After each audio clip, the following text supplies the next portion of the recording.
Welcome to Demolition Success Secrets, the podcast that's changing the game for demolition businesses everywhere. Ever wondered how a wrecking ball wielding industry can leverage digital marketing to dominate their market? Well, we've got the blueprints, strategies, expert guests, and more to show you how. Stay tuned, because we're about to blast through the barriers of your business. Hey guys, welcome. We have a really cool guest today, someone who is close to the National Demo Association as well, and someone who is really special in his knowledge and his capabilities. So really welcome, Nathan, and I think this will be a pretty fun podcast for our audience. All right, thanks. I'm happy to be here. Yeah, absolutely. So can you tell us who you are and how you got to where you are? Sure. My name's Nathan Brainard. I'm a regional president with Insurance Office of America, IOA, based in Orlando, Florida. And I've been doing environmental related insurance for the last 20 years. And one of my first entrees into that was through a Section 8A contractor based out of the Baltimore area. But was doing work in Florida, got stuck in the Joint Underwriters Association, and he and I got connected, and we pulled him out, and that was my real first introduction to a demolition contractor. And I really enjoyed working with the guy and learning about what he was doing and hearing about the scope of his projects and overall work that he did. And it kind of really invigorated me. And then I got hooked up with a guy here in Orlando, Rich Lorenz, who had a company called Central Environmental. And he was a big proponent of the Demolition Association, and he kind of brought me in under his wing and introduced me to the people that he knew, and I've been engaged with the association ever since. Awesome. So that's how you got involved with the industry, how you got involved with the association. Now, tell me about the association. Some of our audience right now, they may be kind of on the fence about joining it. They may have done it years ago, and now they probably should be more active. So what's that experience like? I think the experience for somebody who's an actual contractor versus a supplier to the industry is probably a little bit different, but there are a lot of overlays that are there. There's a tremendous amount of resources that are available for safety compliance, furthering your education, things like that, where I've really had the best experiences with getting to know the members of the association. It's a very welcoming group. And generally speaking, they're very congenial. They've got open arms. They're more than willing to welcome you in. That's been my personal experience. I have seen where I've had clients that were not members of the association, and I brought them over, told them a little bit about what it was, the convention, the live demo thing that goes on, the resources that are available in different committees, and I've brought folks over, and they're still members, and they have stuck around because they've either developed really good relationships, they've gotten some really good quality information about the industry, maybe about their safety program, or maybe about different techniques and working methods. Maybe they met an equipment dealer that they were really fond of and were able to get some kind of opportunity that they wouldn't have normally had outside the association in that relationship. So I think there's a lot of runway for what the association offers. From a legal perspective, they're always engaged with the different fly-in days, and now they're starting to start very specific state chapters. Before it was only California, and now Florida has one. They've got a couple other that are getting ready to start. So they're really expanding what they offer, where they offer it, and how they're reaching their members. And from my perspective, trying to meet their members where the members are in their own state. So, my experience with the association has been great. As somebody who's not an actual demolition contractor, I feel like I've been welcomed, and I have some really good friends that are part of this association that I wouldn't have met had I not gotten engaged. Yeah, and that says a lot, because our audience is mixed of vendors as well as actual owners, team members, executives, etc. And it's one thing to be an owner or an influencer to an owner, let's say, in a particular association, but even the vendor relationship, like you saying, it's open arms, is huge.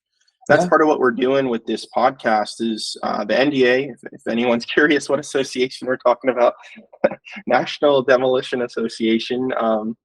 Their whole thing there can be very formal. I don't want to say suit and tie. With the podcast, we were actually inspired by the association, say, hey, is there a way that we can allow them to be the suit and tie and be a little bit more formal and for us to kind of be in the middle where we can have more regular podcasts, kind of button down conversations, have it with vendors, team leads, owners, etc. So really, really cool. I am curious, are you going to be in San Antonio in March for the 50th? Well, I'll absolutely be in San Antonio. Cool. I haven't missed a national convention in the last 17 or 18 years since I got involved with the association. I've never missed one. So wow. Okay. So anyone who's listening, because this episode is certainly going to come out before March of 2024, if you guys are listening and curious about the association, perhaps getting involved or kind of on board prior to that March, it's a big blowout 50th anniversary in San Antonio. You guys should probably reach out, be it vendors, be it owners, team members, etc. in demolition world. So that way you could potentially attend that. I think it's going to be really cool. We recently had a guest on, more of an old timer, vendor as well, but he has a lot of experience of actually being hands-on in demolition too, from kind of a prior life. And he was like, yeah, I'm making an exception to go out for the 50th anniversary. Typically, I haven't gone over the last few years, that kind of thing. I've been too busy. So think that's really, really cool, guys. Tell me what got you attracted into this world? Like for me, I thought it was so cool that it's kind of like boys becoming men.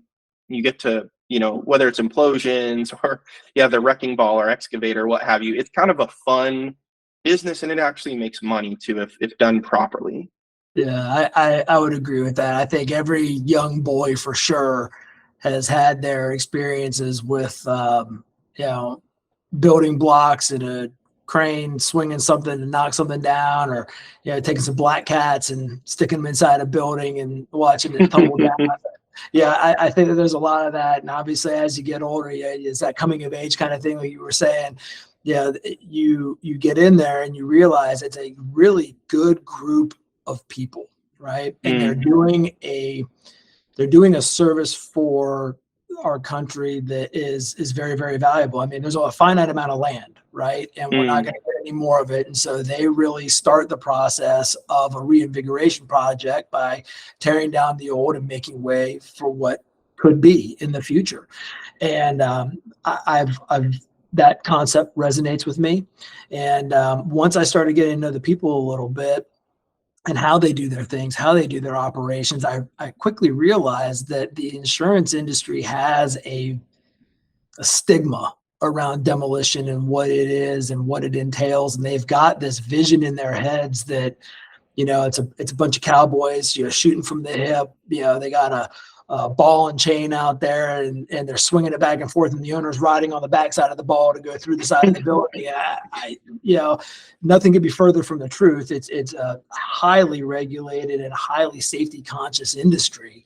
And I realized that I had the ability to try and help these folks grow their companies by being able to properly articulate what they do and don't do in terms of their business and how they do it, the methods with which they bring down buildings, and kind of educating the insurance community. And, it has taken a little bit of time, but, through just constant conversation and trying to get, different carriers to come out to the convention and whatnot, I feel like I've made some progress. I feel like I've opened up the eyes to a fair amount of folks in the insurance industry to where historically they would say, absolutely not. We won't even remotely consider that class of business. To explain to me why I should underwrite this one. Explain to me what makes this one different from ABC Demolition down the street or whatever. And, a really good demolition contractor presents very, very well, both on paper and in person. And I'm a big advocate of having a conversation that includes the underwriter and the client together. So, because no one's going to be able to tell their story better than them, right? I mean, I can regurgitate it. I can slap some stuff down on a piece of paper and write a narrative or whatever, and I can probably do a decent job. But I'm never going to be able to tell the story of Bob at ABC Demolition, who's been doing it for 40 years. And, his father started the company. He took it over 15 years ago. I'll never be able to tell the story the same way he will be able to. And so, I feel like that has put me in a position to try and make people's lives better. And I want to positively impact the lives of those I come into contact with on a regular basis. And if I can do that either through my efforts, even if they're not working with me, but I can help them get better in the insurance market, then I'd like to do that. Yeah, that's really cool. It is kind of interesting. My life has been kind of marketing centric, and I was a consultant coming out of school and different things. And, in the beginning of my career, I was kind of a generalist. Did you ever experience being a generalist in insurance, or was it immediately right into this particular world of construction demolition? I think that everybody in insurance starts off as a generalist. Right. Okay. Yeah. And then they either stay as a generalist because you know a lot of people in a lot of different industries, or you find something that really resonates with you, and the whole being a good steward of the environment, making sure that people are properly protected in the event that they hit an underground storage tank and cause a leak, or they, hit some kind of gas line and it's released in the atmosphere, or whatever, knowing that they've got the necessary means to rectify the situation, get it corrected, get it cleaned up, and keep their doors open is something that I was a big fan of. And so I don't know that I think if you took a poll in America of all the insurance agencies, you get a split down the middle, 50-50 you're a generalist. Really? Specialist. That's my assumption. Huh. That's how we're set up at IOA. I mean, we've never done a formal study, but if I were to look around the company, I think it's pretty even split between generalists and specialists. And we've got folks that specialize in everything from oil and gas and automated technology and AI to being generalists that write, a not-for-profit, a chain of restaurants, chain of gas stations, whatever, so it's a mixed bag for sure. But I do think that it's pretty evenly split. To me, the differentiator is what really drives the producer, the person who's selling the insurance, what drives them, I personally, I've got a limited amount of capacity in my brain, and I can't be all things to all people. So I thought if I learned a very specific area of, environmental insurance, anything with an environmental impact, I felt like that would really give me a leg up, because there's not a lot of people who truly specialize in that type of insurance. And so, if I can have relatively limited competition and decent company sizes to work on and decent premiums to work with, I felt I could make a very comfortable living, and so far so good. Yeah, many years and counting. That's awesome. Was it challenging kind of bridging that chasm? Because what I'm trying to relay to our audience is certain demolition experts that are listening, maybe they're doing a 50-50 split, residential, commercial. Obviously, we understand that you got to kind of differentiate your income. Some of them may do full teardowns, while some of it they also are doing interior. It is kind of interesting because in my world of marketing, in your world of insurance, it kind of pays to be a specialist. Mm-hmm. And you do got to kind of build up a bankroll and some wisdom and connections, I would say, to kind of safely jump in the pool. But once you're in the pool, it's so much more comfortable than being a generalist forever. Like everyone, I guess there's a natural appeal to want to be a generalist. How long did it take you to jump in the pool? And what was that exact inspiration perhaps that made you, other than, your heart and soul saying, hey, I want to help with the environment, I want to help these people. Was there a moment or a certain time that went by that made you do that jump, or say that it was okay to take the jump? I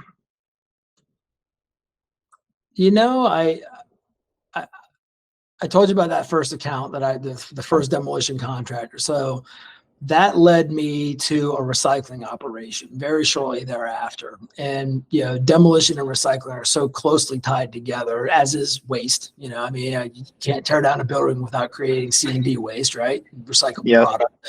So what I quickly realized was that the three were really tied together. And I had some folks that I knew that were in some of those other industries. And when I started talking to other folks within IOA and asking about, who specializes in this, and, do we have a specialist? What markets do we have? And I realized very quickly that within IOA at the time, 20 years ago, give or take, we didn't have anybody that was truly specializing in environmental insurance. We had people that dabbled with it that were really good, but nobody was really specializing. I saw that as an opportunity. And I thought if I can make myself the internal guru on all things environmental, when someone has a question or when they need a partner on an account, I'll get that phone call. And through trial and tribulation, I realized very quickly that, again, there's not a lot of people that specialize in this nationwide, and that there's very few markets that are interested in it. And so, very little competition, few markets to do it with. Premiums tend to be fairly decent size. the stars were all lining up and telling me, like, if you do this, you should be okay. I mean, I'm not going to say I'm not definitely the sharpest knife in the drawer, but I'm certainly not the dullest, And so that one kind of stuck out to me as like, hey, the light bulb's on, you got to pay attention to it or not. And so I just kind of started following it, and it's led me down a career of almost 20 years of specializing in environmental insurance, and I wouldn't trade 1 minute of it. I've really enjoyed what I've been doing. I love that. That's cool. And you kind of, it's almost like what bleeds through with pretty much everyone that we have on the podcast is they kind of have a culture of safety in their companies for the demolition companies themselves. Of course, vendors, it's a little bit different. But yeah, I mean, I could hear it that you're actually passionate. It's not just like a money grab. Some people out there, they're like, oh, I just do it for a living, blah, blah, blah. But the living comes from your passion, from your care, from your tenure. So that's cool. I'd be curious in that specialty. Obviously, you're specialized. We're specialized in what we do. How do you notice that goes with your actual clients, whether it's scrap, whether it's demolition?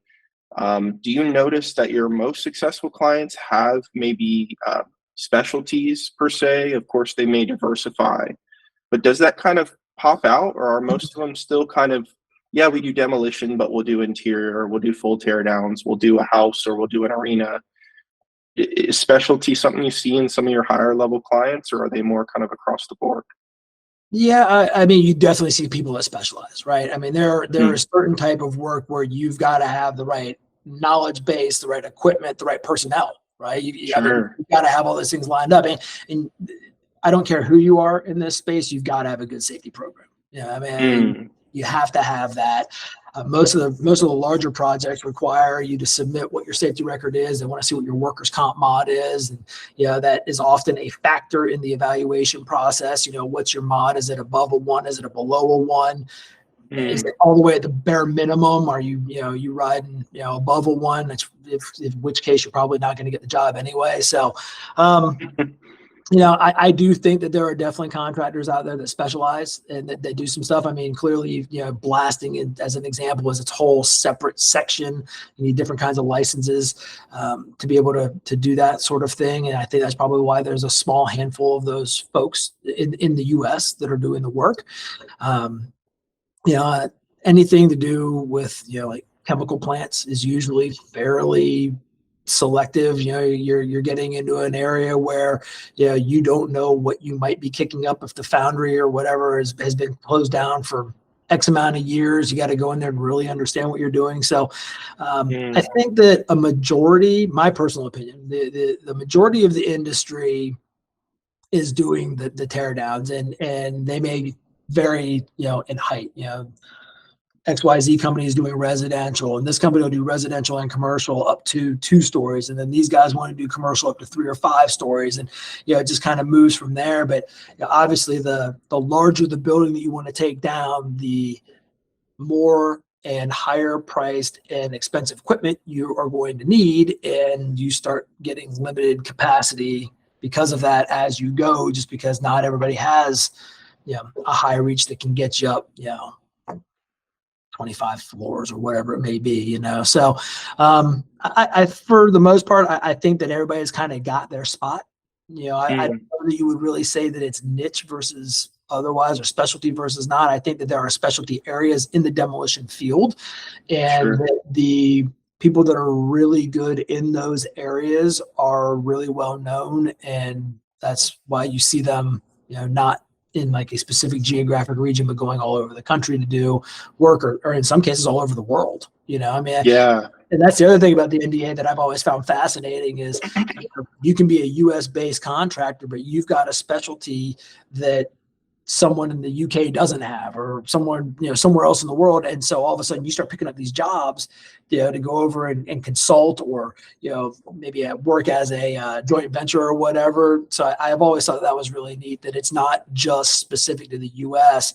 And the NDA does partner up with the International Demolition Association, and they do some things. I know that they send representatives over to our event, and we send representatives over to their event. And in my time, I've really seen that relationship grow quite a bit. And it's been neat to see how the the folks in the UK or in Europe in general, and the folks in the US are coming together and really developing relationships and sharing best practices. So that's been pretty cool.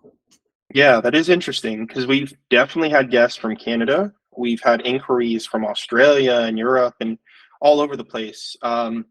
Yeah, I mean, things like bridges, things like nuclear power plants. I spoke to someone just a few weeks ago, and I go, man, I really never had even considered that, frankly. Mhm. Like a lot of our clients, they'll do an arena as a big deal. They'll do a skyscraper on occasion. They'll do, manufacturing, industrial, all that stuff, houses, all that. But I had never, ever, ever considered that. And all the implications that came with that were mind blowing. Well, I saw probably a handful of years ago up in the Northeast, one of the members was taking down a historical building and was doing it block by block because it was going to be rebuilt.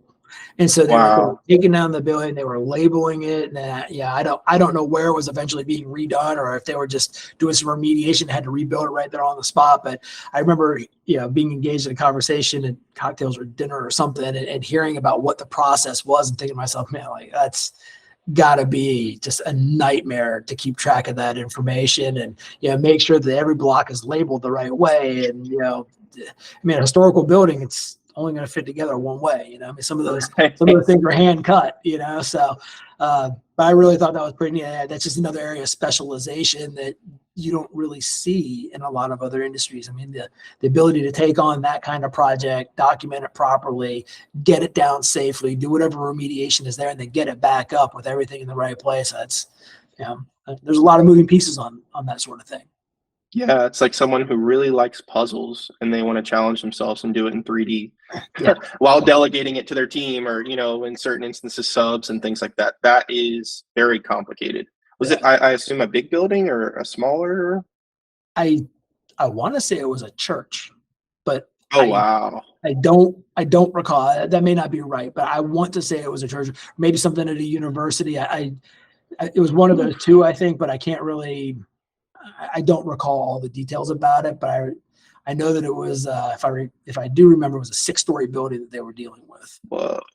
Yeah, adding in this case, let's say it was the religious aspect, that's like a whole nother layer of, respect and doing it the right way. It's beyond just the historical aspects of people kind of going through with a fine tooth comb, but now we add in the religious part, and it's like, oh, we really, really, really got to do this just right. Man, okay. That's fascinating. Okay, awesome. Well, what I'd love to kind of dig into now that we got a better understanding of who you are, and our audience is kind of like, frankly, building a rapport with you. What are some of those insights? I guess, for our audience, the two things would be demolition firms. A lot of them are full teardown, some do interior demo, and then also scrap. So could you tell us scrap recycling plants, that sort of deal? Could you maybe tell us some of the FAQs, the common things that come up with those businesses, the things that you wish you can just grab people and say, please do this for your own benefit in your business from a insurance perspective? If you have any of those thoughts, we would love to hear your insights. The first thing I will tell you is that the amount of last minute requests that we get is through the roof. A lot of times there's a non-disclosure or something's going on if they're doing an acquisition. Sometimes it's project specific, but the more time that you can give your agent to get you what you need in order to meet the contract, the better. And there's so many times where we'll get a call 3:30 on a Friday. It's like, I got to have this by 5. 3:30 on a Friday. I'm good, but I'm not a magician. I'll do what I can. And then, usually we end up getting it done. But again, it's time is power, right? And so the more time that we have as agents, the better off we can be. The other thing I would say is, as it relates specifically to scrap, I'm going to lump waste in this too, because some of the folks have landfills or whatnot, or they do third-party hauling. So waste and recycling is the 7th most hazardous industry in the country, right? Wow. Demolition is not in the top 10, which is a fantastic stat. But waste and recycling is. And what we're having a hard time getting folks to understand right now, specifically around fixed facilities, landfills, transfer stations, material recovery facilities, scrap yards, et cetera, is the propensity for fire, right? And so what everybody's got to understand is there are only a handful of reinsurers in the entire world. In the same way that they buy insurance for their companies, insurance carriers buy reinsurance to protect them. After a certain loss, they're going to pass this on. And the reinsurers are the same reinsurers in the US as they are in Asia or Australia or Canada or the UK or wherever, And so when an event, let's say Florida, for example, we didn't have any hurricanes last year. We took one, went through kind of the crux of the panhandle, best area it could have possibly hit if it was going to hit Florida, right? Not a ton of damage. It was a good year for us by all accounts, right? But if there's a earthquake in Japan and there's an avalanche in Austria and there's a tsunami in the Maldives or wherever, those same reinsurers that we have giving our carriers their insurance are the same ones that are covering those losses that are out there. Interesting. And what happens is when a loss comes in, even if it isn't in the US, that hits the reinsurer. They don't usually know what their losses are going to be for 3 to 5 years is generally the time frame. But obviously larger events may take a little longer time for that to figure itself out. Okay. But what's happening is these facility fires are, the lithium ion batteries are getting into the waste streams. You get an operator that doesn't do proper maintenance on their equipment and they've got a fire, so on and so forth. And it has scared a lot of folks away from wanting to insure those types of buildings. Now, obviously, if you're a behemoth company and you've got premiums in the high 100,000s to millions, you're going to get a different look than Bob Smith down the street who's doing 8-10 million a year and just opened his first scrapyard, right? Right. I would say that for folks that are wanting to get into that space, if you're looking at a facility, talk to your agent, make sure they can get it insured and make sure they can get it insured at a reasonable rate. Because before you buy and sign the contract, you're going to want to know what your exposure is going to be. And not everybody is as ethical or as scrupulous as other people may be. And so if the person that you're buying this from has been in this building for 50 years, their agent may have it classified as a warehouse and they don't know it. They're just paying the premium, Right. But you want to make sure that you understand what your real exposure is going to be and that your agent can get it done. And that's really more on the fixed facility side than it is on anything else. Property is tough anywhere that's cat exposed, catastrophic exposure, Florida, kind of that southeast coastal area, out west with the wildfires, central portion of the country with tornadoes and wind and hail and flooding. So I would say the more time you can give your agent to dig in and do the proper amount of research and legwork, the better off you're going to be when you try to grow and expand your company. If your agent is doing their job the right way, they should be as important to you as your lawyer or your CPA because they're protecting what you built. And if they do their job the wrong way, it can have really serious and negative implications for the policyholder / business owner. And, time it's a very valuable tool for all parties. And so the more time you can give your agent to do their job and the more information you can give them to do their job, the better they can equip you and prepare you for what's coming. Yeah, it sounds like good clients of yours are proactive and good insurers like yourself are proactive. It's not just you can have really good companies that still sometimes come to you at the last minute. I mean that's business, right? I mean sometimes you get thrown a curveball and there's nothing that you can do about it. That hey, I just got this at 2:00. We got our arms around it. Now it's 3:15. We're getting it to you. We still got to have it by 5. That's when your agent's reputation and relationship with the underwriting community makes the most important, I guess. It's the most important time. They can pick up that phone. The underwriter's out of the office. They can call them on their cell phone or wherever and get them and say, hey, man, this is what I need. I really got to get this done. And more often than not, an agent that has those relationships and that reputation are going to be able to help you. Yeah, makes sense. Okay. However you want to tell this section, I'd be curious how you could, or how you want to approach it. Do you have any stories you could share that maybe have wisdom throughout them? We don't need to say names, or, however you would feel comfortable. But over your, 2 decades and growing of wisdom and experience, I'm sure you've seen some very interesting things that maybe the owners of scrap, maybe the owners of recycling, demolition. Could you give us 2 or 3 stories that could maybe impart some wisdom? It can be good or bad, from what occurred. And you could disclose as much as you're willing or able to. You could make up fake names or whatever, but do you have any good stories that can maybe shine some wisdom through to the audience? One of them kind of ties back to what we were just talking about making sure your agent knows what you have going on. Insurance carriers will and often do go out and do inspections, and there's nothing worse than being an agent than picking up the phone and finding out loss control was just out to visit one of your clients and that they've got a set of operations you didn't know anything about because they just started. And whoever it is didn't pick up the phone to tell you. More often than not, in my experience, at least in the demo field, is when they get into recycling, and it's like, well, it's part of the demolition process. Yes, it is. But if when we have our initial conversation and we're not going through what the exposures are and how you're doing things or whatever, we've got to make sure that we account for this, because otherwise you might get, they might hit you with an audit, and what that's going to be. So the unannounced exposure from a loss control is one of my least favorites. And it comes up a handful of times a year. I mean, not that much.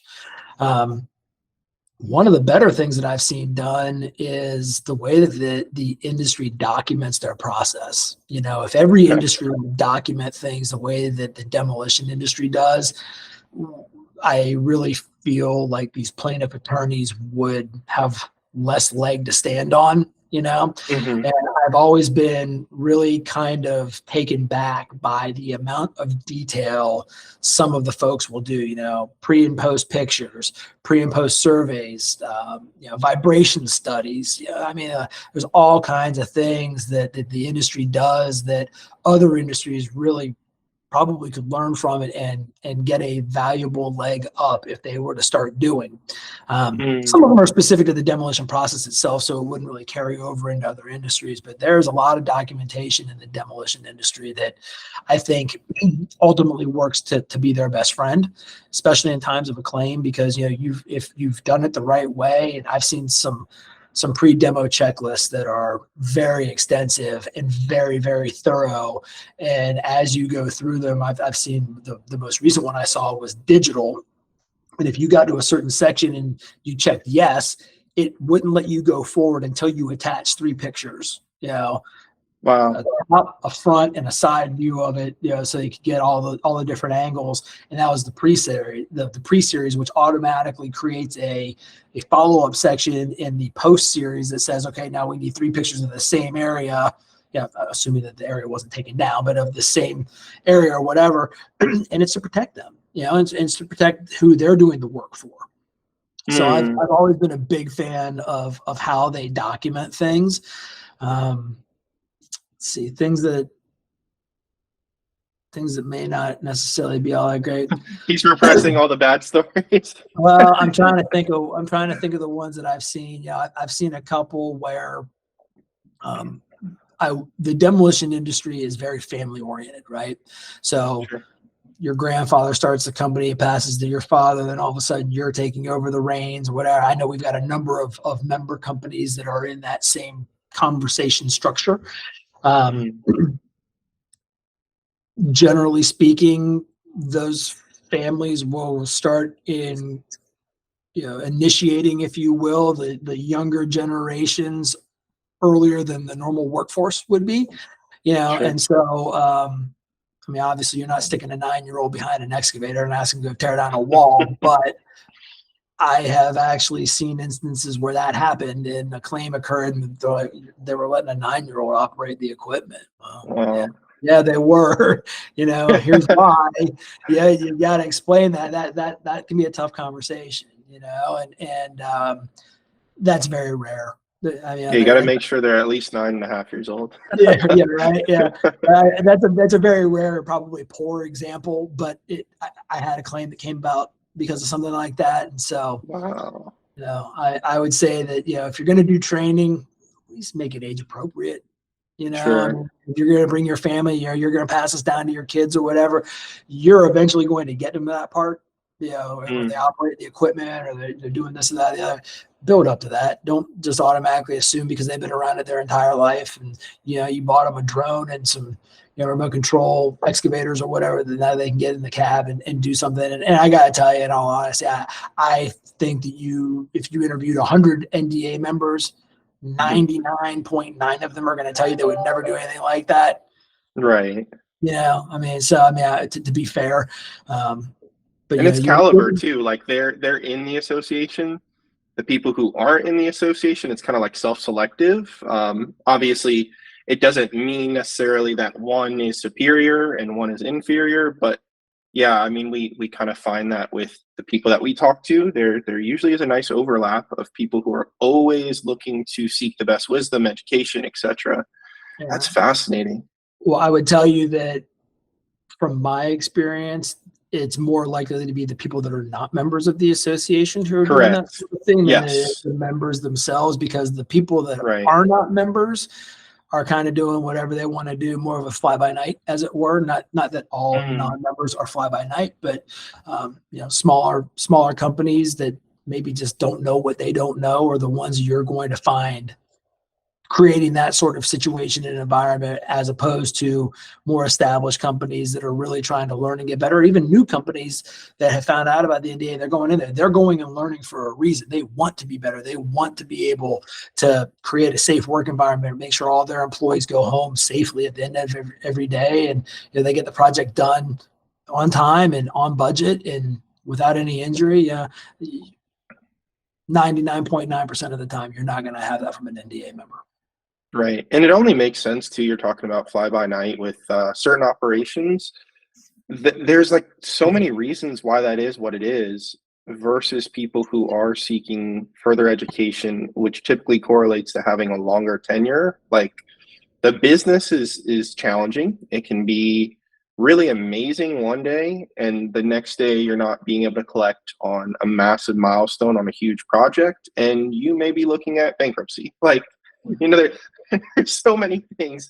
Obviously not being able to get insurance for your next period because you guys were acting foolishly, or you hired some people that maybe you shouldn't have hired and they were acting foolishly and you didn't even realize, didn't have the right management or oversight.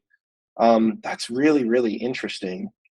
Yeah, I think the people who treat it as something that it's, like you mentioned, a family business, or it's intended to be handed off down the road, they have a foresight and they're willing to do what it takes, versus the whole, truck in a truck type reference where it's someone who, they got a trailer, they have a decent truck, and they can hop around town, try to get some bids, try to be lowest, bottom of the barrel.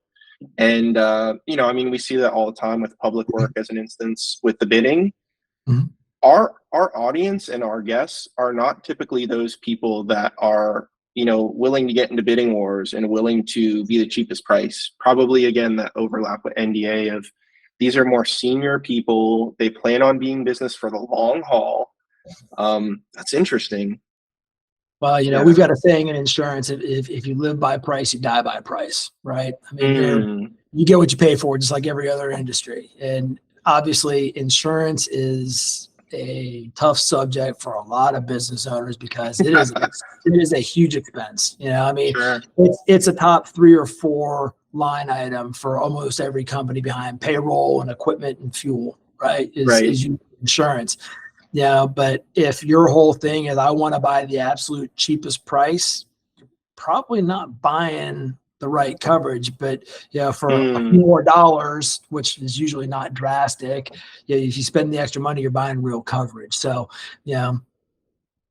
nobody wants to live by price. Nobody wants to die by price. Price is important, but price should be based off of what you're getting for the dollar spend, not just the dollar spend. Right. Well, and also it's more expensive to not have insurance, or it's more expensive to not have proper coverage. Like, again, that it's the beauty of the long-term vision, right? Like, people buy in to doing it correctly more times than not when they buy into the long term versus the let me make a buck, let me see what I can pull off, let me scheme or do something cutting corners kind of thing. I do want to be respectful of your time. We have a few more minutes if you're open. Yeah, sure. Okay, awesome. So yeah, let me understand. We have like starting a business, let's say. Most of our audience, most of our clients, most of the people in this world, they've done it for a little bit of time. But let's say you have someone brand new as an entity. However, they've been involved in the business maybe as a team member and executive for 10 years, 15 years. What would you tell a person like that from, I guess you'd say, ground zero to getting the right coverage and things of that nature for this new business? Well, first of all, the ability to get coverage is going to be based off of the information that we can be provided, right? So I would tell you, if you're going to break out and you're going to start something on your own, have a really detailed resume. I mean, if you were running a food truck 2 weeks ago and now you're doing a demo, you want to start a demolition company, that's going to be that's an uphill fight, right? Sure. But if you worked at, if you worked for somebody in demolition, you've been doing it for 15 years and really got the burr in your saddle to go and start your own company, your resume is going to be very, very important. Have a pro forma, talk about what your business plan is going to be and how you're going to scale it over the first 2 to 5 years. Something that can be presented to the underwriting community to show them you've put a lot of thought into this. You've got the opportunity. You may even already have a couple of contracts that are lined up as soon as you can get the insurance, which is not uncommon. A lot of these folks will leave one company. They've got a relationship. It may be a smaller project or an interior strip out or whatever it may be, and they've got a relationship with the guy who's controlling the issuance of the contract. Have that information readily available, right? If you're going to have a website, be specific about what you're doing. Don't throw everything on there that you're doing the decommissioning of nuclear power plants and you're tearing down skyscrapers and smokestacks. And be specific. And a website is a sales tool. It can also be your worst enemy. And I've had multiple carriers where we have worked on accounts in the past. They'll go in and these guys are doing explosive demolition. Like, no, that's subcontracted. What are you talking about? Well, it's right there on their website. They got a whole video wow. of imploding a bridge or imploding smokestacks or whatever it may be. And be like, okay, yeah, that's a project that they did, but that was subcontracted out to, one of the blasting contractors. They're just showing that they actually have the ability and the relationships to do that sort of stuff. So be cognizant what messaging you're getting out there, because yes, the website is a sales tool, but it can also be a detriment to you. Financials, if you have financials, is great. If you're starting a company, you need to have some seed money from someplace. They're going to want to understand, do you have the funds to buy safety equipment? Do you have the funds to buy and service and maintain your trucks, your excavators, your loaders, your shredders, whatever you may have? Can you service those and keep them running in a safe manner, so that whoever is going to go operate it, it's A, the employee is safe, and B, the people that are going to be around the project are also going to be safe. None of this is rocket science, but again, information is power, and the more information that you can provide up front, especially if you're going to be a startup and you're looking to get into a space, those details matter. You got to keep in mind the premium. Say you're a startup company, your premium may be 15, 20,000, right? Whatever it may be. And you're looking at that as, it's just $15,000 or $20,000 worth of premium. That's true. But the carrier is sticking out at least $1 million, some cases more, And so while you're looking at it as a relatively nominal expense to you to get up and running from an insurance standpoint, the carrier is looking at this going, man, I'm going to have to justify to my boss and my boss's boss later on, if we have a claim coming in, as to why I was willing to stick my neck out on this thing. And so it's easier to get those carriers to move in the direction you need them to move and become more favorable or warm towards the opportunity if they've got substantiating data. And so that's what I would say is that, have your ducks in a row. Basically the same packet that you're going to take to the bank to get a loan would be very beneficial to give to your insurance agent and have them start the process. And they'll probably need more. The insurance community loves to hit you with supplemental applications and, loss control calls and loss control inspections. They love to do that stuff, and it's maddening. I get it. But at the end of the day, they're putting a fair amount of money on the line, betting on you to be successful. They want to know that their bet is as safe as it can be. Yeah, right. Money just like everybody else. Sure. Yeah, you mentioned earlier too, like you need to have processes, standard operating procedures, SOPs, those sorts of things in the business. Like I work with a lot of obviously owners there who pay us and what we do, but we also get very close with the head estimators or the estimating team. We interact a lot with those guys, and it's funny because sometimes they'll pull me aside, on a phone call or a video call or something. They'll be like, "Hey man, I'm thinking about doing my own thing." And I'm like, "All right, you might want to think twice about it." Like you've been doing this for 5 years, you're making some sort of living. Like, how's the credit score? How is the capitalization behind the scenes? I don't need to get into your wallet, but let kind of air that out, because your boss has done it for 30 years or something. Mm-hmm. And I know you're smarter than him. And I know I know you're the boots on the ground all the time and all these things, but at the same time, like there is credit to be given, because the boss, he's not always kicking his feet up. Odds are he's probably not doing that as much as some people would think. Bosses, like you said, dealing with premiums, dealing with multiple work sites, dealing with unions in certain cases. There's a lot of things that boss is doing that allows him to have the nicest truck. And he's done it for many years. And he started off probably rolling the dice, just like, some of these people that talk to me are debating doing. And I try not to be a Debbie Downer. I try to really be a supporter, but also give them some of the insight that you just shared. And obviously this is even more icing on the cake. So that's super helpful. I guess we'll cap this off, before you can kind of mention, how people can get in touch with you. We'll touch on that in just a second. Any 2 or 3 things that you would share that make the most successful clients you work with? It could be an insurance question or just a general, these types of businesses. Like, what are 2 or 3 things that you see them be able to go really blast off or stay well capitalized? Like, what are those guys typically doing, or ladies typically doing? My most successful clients, I think, have probably a couple of similar traits. One, they include us early in the conversation so that we can advise and educate them on things that they may not be seeing or thinking about.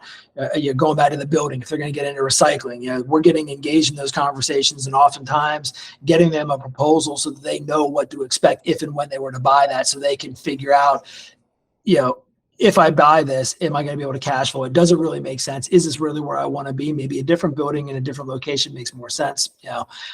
So my most successful clients, they engage us out of the gate. They treat us like a business ally, and we do a lot of consulting with them and collaboration.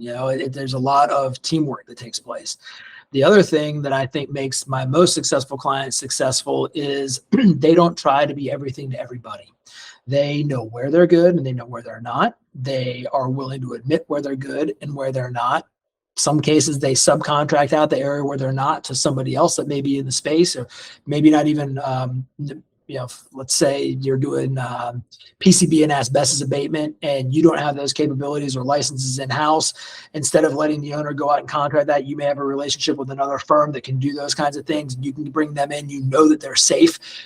It's knowing when to say, hey, time out. That's not my area of expertise. Let me go out and get, Sue Smith over here at XYZ company and have her do it, because she's the best in the area and I know it'll be done right and it'll be done on time. So to me, those are the 2 things that I've seen the most successful companies. Know what you're good at, know where your weaknesses are. Don't be afraid to admit that that's not an area of strength and that you'd be better off subcontracting it to someone else or referring somebody else in for that particular portion of that project. And, just engage with the folks that are there to protect you early and often, because if you're having those conversations and they have the time to do things properly, they should get things set up in such a manner that, heaven forbid something does happen, it's going to be covered because it's done right. Got it. Got it. Yeah, that makes sense. And it's totally okay to say no to certain opportunities. And it's Like you okay could be to a say, I cherry don't picker. know. Yeah, I mean, it's okay to, if somebody asks you a really technical question, that's a great question. I don't know the answer. I don't want to tell you the wrong thing. I'm going to come back and get it. I say that all the time. I get asked some really technical stuff, and it's like, that's a great question, but I'm going to need to go and get the proper answer for you, make sure I'm telling you the right thing out of the gate, because I don't want to tell you one thing and then have to come back to you in 2 or 3 weeks, tell you that I was wrong. I'd rather pause right here and I'll get the answer or make notes, any other questions that I've got, and do it all at once. Yeah. And almost, this is kind of corny, but thinking of it in this perspective, like demolition owners, demolition team leads, head estimators, etc., maybe think a little bit more like an insurance company. Really look at the risk and reward of opportunities. I mean, I can't tell you how many times we hear that there are so many companies out there, the littler guys, the newer guys on the block, who are just bidding stuff down to the bare minimum. They're losing. I mean, the people we work with tell us this all the time. Like, yeah, I don't know how these guys are making any money. And the answer is they're not. They're going bankrupt within their first year. It's okay. I don't care how big or small you are, to do a kind of a risk benefit analysis like you would as an underwriter, and say, hey, it's okay if we only get a few jobs a year, if those are sweet spot jobs that we know we can do really great, whether that's financially as well as you have to be able to fulfill well. Can't just be, well, we're going to do great financially, fulfillment, who knows? Like, that's short-sighted. You got to cover all the bases. Maybe you can do the project really well, but the money's not right. It's okay to say no. Insurance will say no if they need to. So, like, treat it similar. That's fine. That's acceptable. Yeah. You more often than not, in my experience, you can't sell your way out of, a hole you keep digging. If you underbid a job thinking that you're going to be able to get ahead, and then you have to underbid the next one, you have to underbid the next one, all of a sudden you got 3 underbid jobs, and now you're trying to find one you can pad to start getting you out of that hole. My experience has been that doesn't usually work out that way. Right. Yeah. And crossing your fingers on scrap in certain cases is not always going to be the answer either. Because some people, I've heard very interesting stories, paying to do a job on the basis of scrap. And now who's going to pay the most to the client to be able to have that right for scrap? And in some instances, that makes sense. I think if you're more senior, experienced, been around the block, you're better at making those shots, making those calls. All right, awesome. Well, I love it. This has been super informative. Tell us, who should reach out to you, geography wise, captive agent or not? Is that relevant? How do they get in touch with you, and who should get in touch with you? Sure. So anybody in the demolition, waste, or recycling space, I'd be happy to have the conversation. I work nationwide. Our company is nationwide, and I'll be at the demolition convention. I'll be walking around on the floor. I won't have a booth, but I will absolutely be there. I'm pretty easy to find. But you can always get me via email or via cell phone, or my office phone for that matter. And my email is nathan.brainard@ioausa.com. And my direct line is 407-998-5287. And, I'm happy to answer questions for people that just have questions. Obviously love to work with anybody that's got a legitimate need, and see what kind of expertise we can bring to the equation to help them. Yeah, and he'll even help people if you're calling at 3:30 and stuff's needed at 5 on occasion for select people. Let's not try to do that. Be an existing client. That's got to be an existing client. I can't help somebody brand new that fast, I don't think. But you never know. That's hilarious. But yeah, awesome, cool. Well, Nathan, super helpful. Really, really enjoyed it. It's almost the accounting world, insurance. Sometimes people go, oh, it's going to be dry. It's going to be just numbers, blah, blah, blah. But I think you really brought some fun into this, and obviously you're super experienced. So anyone who's listening, guys, if you have needs or potential needs, right? We don't need to get to the point that it's needed yesterday. You could reach out to Nathan, however, but preferably you guys are a little bit more proactive. Now you have someone you could trust to cover you on these bases. So thank you, Nathan, for being on the podcast, and thank you guys so much for listening to another episode. Thank you guys for having me. Absolutely. All righty, Nathan. That's a wrap for this episode of Demolition Success Secrets. Stay tuned and subscribe for more explosive insights from our upcoming episodes. Until then, continue to blow up your demolition business and make the competition rubble in your path.